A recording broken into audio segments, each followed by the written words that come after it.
Otep à tous, bien-aimés frères et sœurs.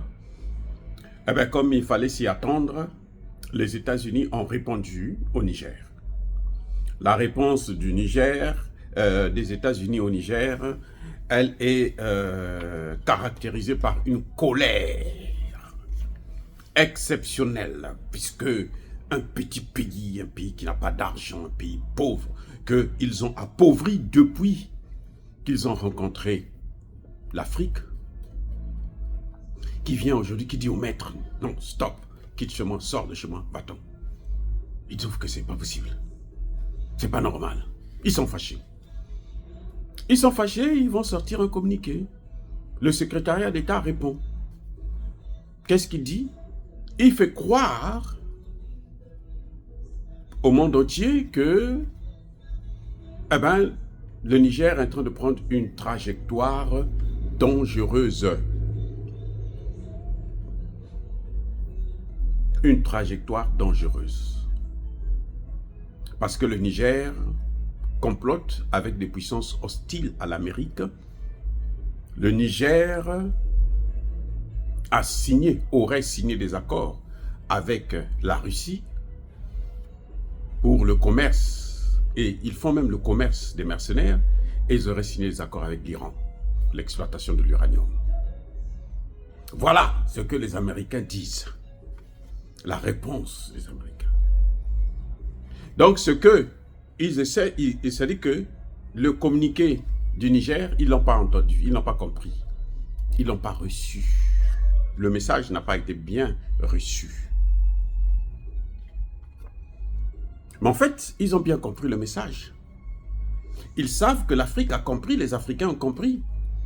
Surtout que, au Niger, la population aussi a répondu. La population est prête. La jeunesse nigérienne est prête à les bouter dehors comme elle a fait pour chasser les Français. Ils sont prêts. Ils disent que le Niger complote avec la Russie. Mais attendez, c'est interdit d'avoir des relations diplomatiques avec la Russie maintenant? C'est eux qui doivent dicter qui doit avoir des relations diplomatiques avec le Niger, avec les pays africains. Oui, c'est-à-dire que, vous savez, parler même de ce sujet-là, ça m'énerve. Ça m'énerve parce que je ne peux pas concevoir qu'un pays comme les États-Unis puisse se comporter comme ça. Pire que des voyous. Pire que des voyous. On disait à l'époque que non, les Africains, ce sont des failed states, c'est-à-dire des États voyous. C'est sorti ici, le mot est sorti au Sénat américain. This is the failed state. Donald Trump, lui, il a carrément dit des trous du cul. Asshole. Donald Trump, quand il parlait des Africains. Donc, vous voyez, un mépris, mais alors qui dépasse les bornes.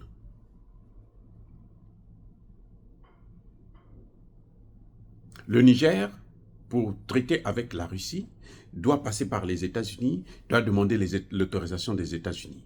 Le Niger, pour traiter avec l'Iran, doit passer par les États-Unis, doit demander l'autorisation des États-Unis. Mais pour qui se prennent-ils? Pour qui se prennent? Qui sont-ils? Ceux qui ont amené le terrorisme, ce sont eux. Ceux qui sont venus là-bas depuis plus de 10 ans, on leur a laissé le territoire. Bon, chassez les terroristes que vous avez amenés. Ils n'ont jamais tué un seul terroriste. Jamais. La situation ne faisait que s'aggraver. Au point où le secrétaire des Nations Unies, lui, ce qui l'intéressait, c'est venir dire, bon, nous, on va faire du Niger créer une armée internationale. L'armée du monde au Niger. Ça veut dire qu'on va chasser les Nigériens et puis, bon, on va faire du Niger une grande base militaire de la communauté internationale et dirigée par les Américains, bien sûr, et qui vont frapper partout, en Russie, en Chine, en Iran, en Afrique et partout. Ils ont créé African Command, Africom. Dites-moi, quel est le seul pays, citez-moi un seul pays africain qui a négocié avec les États-Unis pour créer cette commande américaine pour l'Afrique. Citez-moi un seul pays, un seul, qui s'est assis avec les Américains pour dire, bon, nous on a besoin de votre armée là, venez ici là, on va faire l'OTAN version Afrique. Citez-moi lequel? Aucun pays. Ce sont eux qui ont créé, ils s'asseyent là-bas, ils créent, et puis ils disent, bon, maintenant pour vous là, nous on va s'occuper de votre sécurité, ok? On vous a amené le terroriste, on va continuer à faire ça, comme ça nous on va rester là, à vie. Et puis les matières premières là, vous pouvez mourir, nous on va les prendre. Regardez le Congo démocratique, les gars. 18 millions. 18 millions de morts au Congo démocratique. À cause des Américains et des Européens. 18 millions en ce 21e siècle. Jusqu'à quand nous on va continuer à accepter de telles choses, de telles énormités? Jusqu'à quand? L'esclavage, la colonisation, le néocolonialisme, maintenant la recolonisation et la lutte contre le terrorisme. Ce sont eux qui nous amènent tout ça. On vient, on nous impose ça. Allez, battez-vous. Débrouillez-vous pour vous en sortir. Quand vous sortez de l'un, allez, ils cherchent encore un autre pour crier. Et non, ça ne peut pas continuer comme ça. Le Niger ne devrait pas avoir peur de cette sortie américaine. Ils ont dit qu'il y aura des conséquences graves. Le Niger ne devait pas avoir peur. L'Afrique ne devrait pas avoir peur. À force d'avoir peur de ces gens-là, on finit par se laisser dominer. Et il y en a marre. Mobutu, en son temps, avait chassé l'ambassadeur des États-Unis. Mobutu l'avait fait. C'est vrai qu'on l'a eu après, à la fin. Ce sont eux qui l'ont poussé à ce qui ont créé la révolution, que j'appellerais moi la révolution de couleur de la RDC, du Zaïre. Mais ça, il faut savoir une chose, que le message qu'ils ont sorti là, tel que c'est rédigé, où on accuse le Niger de comploter avec la Russie. Maintenant, on ne parle plus de Russie communiste, hein? Non, on parle de la Russie. C'est l'impérialiste. La Russie n'a jamais colonisé l'Afrique. Ce sont eux qui ont colonisé l'Afrique. Ce sont eux qui ont pris l'Afrique en esclavage. Ce message est destiné aux Américains. Ce n'est pas un message pour l'Afrique. Voilà l'hypocrisie. Voilà le mensonge, la manipulation. Comment ils ne valent rien du tout. Ce message, c'est destiné au peuple américain. Pour dire aux Américains, voyez tel pays, comment ils sont? Parce qu'ils savent, les Africains, tout le monde sait. Tous les Africains savent ce qui se passe. Le communiqué du gouvernement nigérien est clair. Et dans ma dernière vidéo, je vous ai même dit que, mais ce qu'ils disent là, c'est vérifiable. Parce que ce qu'ils ont fait au Niger, c'est ce qu'ils ont fait, c'est en train de faire là, au Congo démocratique. C'est ce qu'ils sont en train de faire, s'installer sans l'autorisation, illégalement, on vous impose leur présence. C'est ce qu'ils sont en train de faire au Centrafrique. Bancroft l'a fait quoi? Mais c'est ça, c'est exactement ça. Ils se sont imposés à Touadéra. Nous avons critiqué, même moi j'ai critiqué Touadéra, mais Touadéra n'a pas le courage, comme le général Tchani, qui est un militaire, qui doit connaître aussi ces choses. Donc le message que vous voyez là, nous, les Africains, ils savent, puisqu'il y a des preuves. On vous donne des preuves que non. Voilà. Ceux qui ont amené le terrorisme, tout le monde sait en Afrique que ce sont eux. Mais aux États-Unis, là, personne ne sait ça. Attendez, je reprends. Aux États-Unis, là, sur CNN, sur Fox News, sur CBS, et toutes ces chaînes-là, occidentales, les grandes chaînes américaines, personne ne vous parle de ça, de la vérité. La vérité, là, c'est ce que dit leur gouvernement. Là, Quand eux disent ça, là, c'est ça la vérité. Mais le jour qu'ils vont faire une intervention, qu'ils vont venir attaquer le Niger, qu'eux, ils vont commencer aussi à tomber, vous allez voir que les gens vont commencer à comprendre, oh, mais attendez, on dirait que ce n'était pas la vérité. C'est trop tard, puisque l'autre, il sera déjà même mort.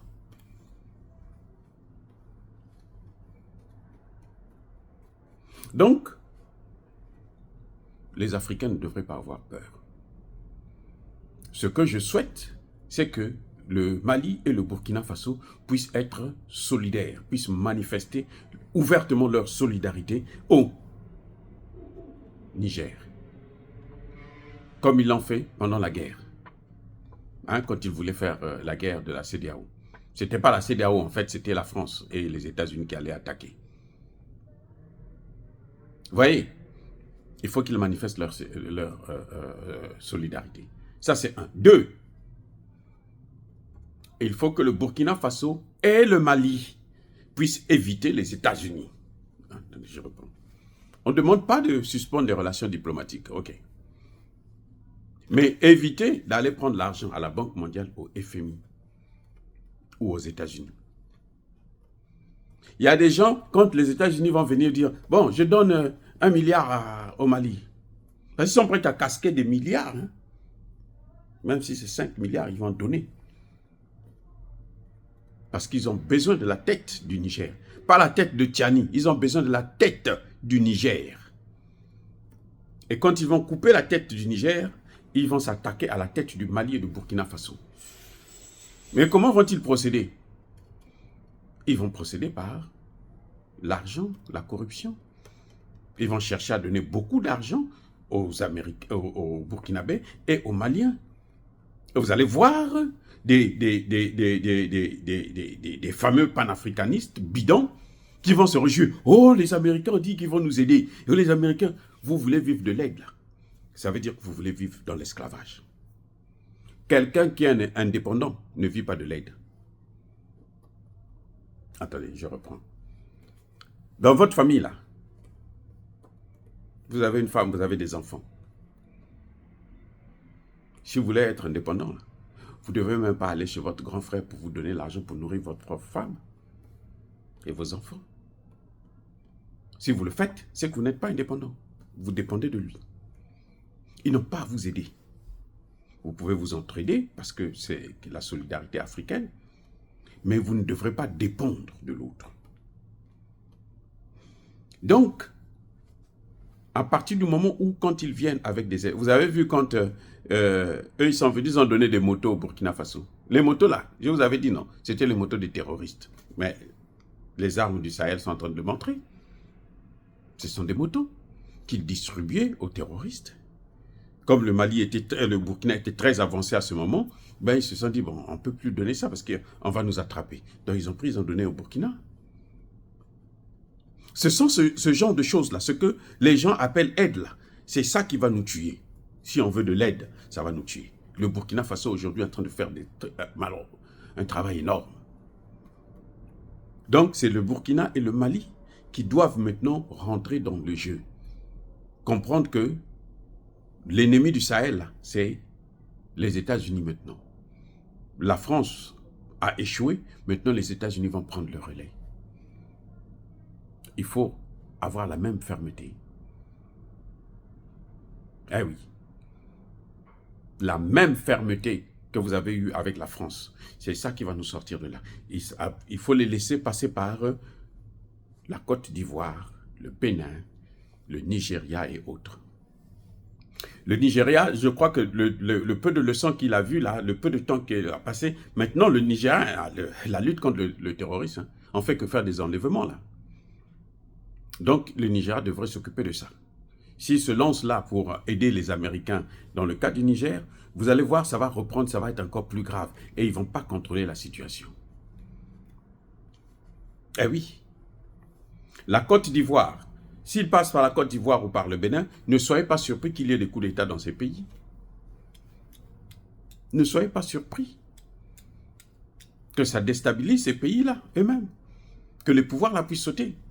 Donc, il ne faut pas avoir peur. Non, il faut seulement que l'AES puisse continuer à se construire et qu'ils puissent continuer à collaborer, s'entendre, c'est tout. Ignorez-les. Parce que la réponse qu'ils ont donnée là, ce n'est pas une réponse aux Africains, c'est une réponse aux Américains qui sont naïfs. Ici aux États-Unis, là, on connaît, même les Noirs américains ne savent pas ce qui se passe en Afrique. Vous leur demandez, mais qu'est-ce qui se passe? Vous allez trouver 1 sur 1 million qui va vous dire, non, mais on dirait que l'Afrique, là, nous, on mène une mauvaise politique. Non. Les Noirs américains, jusqu'à aujourd'hui, ne savent pas que c'est Barack Obama qui a détruit l'Afrique, qui est venu donner le grand coup. Les Noirs américains ne savent pas. Et laver la tête d'un singe, là, c'est perdre du savon. Ceux qui travaillent avec nous, là, quand vous leur parlez de ça, mais vous sentez que non, ils sont tellement nuls que non, ce qui compte pour eux, c'est avoir leur dollar et puis c'est tout. À peine s'ils te disent, écoute, tes affaires là, nous, on ne veut pas entendre parler de ça. Donc, il faut les laisser tranquilles. Nous, on mène notre politique. Mais tôt ou tard, ils comprendront quand ils vont commencer à avoir des échecs. Là, même si eux, ils ne vont pas dire ça, ils ne disent pas la vérité. C'est fini, c'est parti. En Afrique, là, tout le monde connaît la vérité. C'est le plus important pour nous. Que Tchani ait eu le courage de nous exprimer ce qu'il fait, nous dire ce qu'il fait. Ça, ce qui est important pour nous, c'est ça. Et eux, on sait que ce sont des menteurs, des voleurs, ben, ils ne feront que voler. Donc, les représailles vont venir, on connaît, par la corruption, parce qu'ils ne sont pas capables de faire la guerre. Ils ont échoué en Somalie. Ils ont échoué en Libye. Regardez la Libye, ce qu'ils ont fait de la Libye, il n'y a rien qu'ils ont fait. Ils n'ont rien fait de bon. Ils sont seulement partis tuer les gens et puis voler le pétrole, c'est tout. Donc, ce n'est pas au Mali où ils vont. Ils ont échoué là, en Éthiopie. Parce qu'ils ne peuvent pas faire une guerre directe. Non, ce n'est pas possible. Ils ne peuvent pas faire une guerre directe. Comment ils vont justifier ça? Que nous sommes partis pour la démocratie, alors qu'on sait que là, en Libye, à côté, là, ils n'ont pas apporté la démocratie. Ils ne peuvent pas justifier ça, ce n'est pas possible. Ils vont chercher à nous créer des guerres entre nous, avec le Bénin, le Nigeria, Côte d'Ivoire, ainsi de suite. Mais ces pays-là qui vont faire ça, vont chuter, vont tomber, leurs dirigeants là, vont tomber. Et puis nous, on va continuer notre chemin. Dire cela, c'est inciter à la haine ou à la violence, non. Il y a ma colère, encore une fois de plus, bien-aimés frères et sœurs, je persiste et je signe. Soyez bénis, abondamment bénis par le Dieu des Kémites et par nos ancêtres angélisés. Mais que tous ceux qui persécutent le continent africain, le pillent et le déstabilisent, qu'ils soient noirs, blancs, chinois, arabes, juifs, indiens ou qui qu'ils soient punis, maudits, foudroyés, neutralisés, écrasés, effacés par le Dieu des Kémites et par nos ancêtres angélisés. Vive l'Afrique éternelle, je dis et j'assume.